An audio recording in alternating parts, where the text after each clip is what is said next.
Hi all, welcome to football arena. Club world കപ്പിലെ ആദ്യ മത്സരത്തിന് വേണ്ടിയുള്ള തയ്യാറെടുപ്പുകൾ ഇപ്പോൾ സാബി അലോൺസോക്ക് കീഴിൽ റയൽ നടത്തിക്കൊണ്ടിരിക്കുകയാണ്. അമേരിക്കയിലാണ് ട്രെയിനിങ് നടത്തുന്നത്.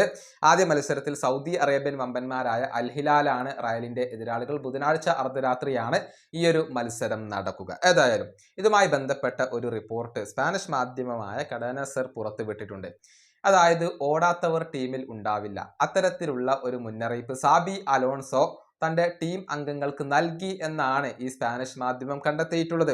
അതായത് കളിക്കളത്തിൽ വേണ്ടത്ര ഓടാതിരിക്കുകയും ടീമിന് വേണ്ടി എഫേർട്ട് ഇടാതിരിക്കുകയും ചെയ്യുന്ന താരങ്ങൾ ഒരിക്കലും ടീമിൽ കളിക്കില്ല എന്ന മുന്നറിയിപ്പ് സാബി അലോൺസോ തന്റെ താരങ്ങൾക്ക് നൽകി എന്നാണ് ഈ സ്പാനിഷ് മാധ്യമം കണ്ടെത്തിയിട്ടുള്ളത്.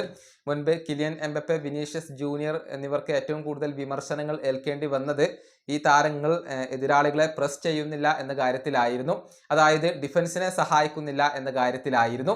അതാണ് ഇപ്പോൾ സാബി അലോൺസോ കൂടുതൽ ശ്രദ്ധിച്ചിട്ടുള്ളത്. അതായത് എല്ലാ താരങ്ങളും ടീമിന്റെ ഡിഫൻസിനെ സഹായിക്കേണ്ടതുണ്ട്, നല്ല രൂപത്തിൽ പ്രസ് ചെയ്യേണ്ടതുണ്ട്, മുഴുവൻ സമയവും നല്ല എനർജിയോടുകൂടി കളിക്കേണ്ടതുണ്ട്, നല്ല രൂപത്തിൽ ഓടേണ്ടതുണ്ട്, എഫേർട്ട് എടുക്കേണ്ടതുണ്ട്. അങ്ങനെ എഫേർട്ട് എടുക്കാൻ തയ്യാറാവാത്ത താരങ്ങൾ, അതല്ലെങ്കിൽ മടി കാണിക്കുന്ന താരങ്ങൾക്ക് ടീമിനകത്ത് ഇടമുണ്ടാവില്ല എന്ന ഒരു മുന്നറിയിപ്പാണ് അദ്ദേഹം നൽകി എന്നാണ് സ്പാനിഷ് മാധ്യമങ്ങൾ കണ്ടെത്തിയിട്ടുള്ളത്. ഏതായാലും പ്രസ്സിംഗ് ഗെയിം വളരെയധികം ഇഷ്ടപ്പെടുന്ന ഒരു വ്യക്തിയാണ് സാബി അലോൺസോ. മാത്രമല്ല വളരെയധികം ഇന്റൻസിറ്റി നിറഞ്ഞ ഒരു ട്രെയിനിങ് സെഷനുകളാണ് ഇപ്പോൾ കടന്നു പോയിട്ടുള്ളത്. അതുകൊണ്ട് തന്നെ സാബി അലോൺസോക്ക് കീഴിൽ റയൽ മികച്ച രൂപത്തിലേക്ക് മാറുമെന്നാണ് ഇപ്പോൾ ആരാധകർ പ്രതീക്ഷിക്കുന്നത്. ഈ വീഡിയോയുടെ അവസാനിപ്പിക്കുന്നു. അടുത്തൊരു വീണ്ടും കാണാം.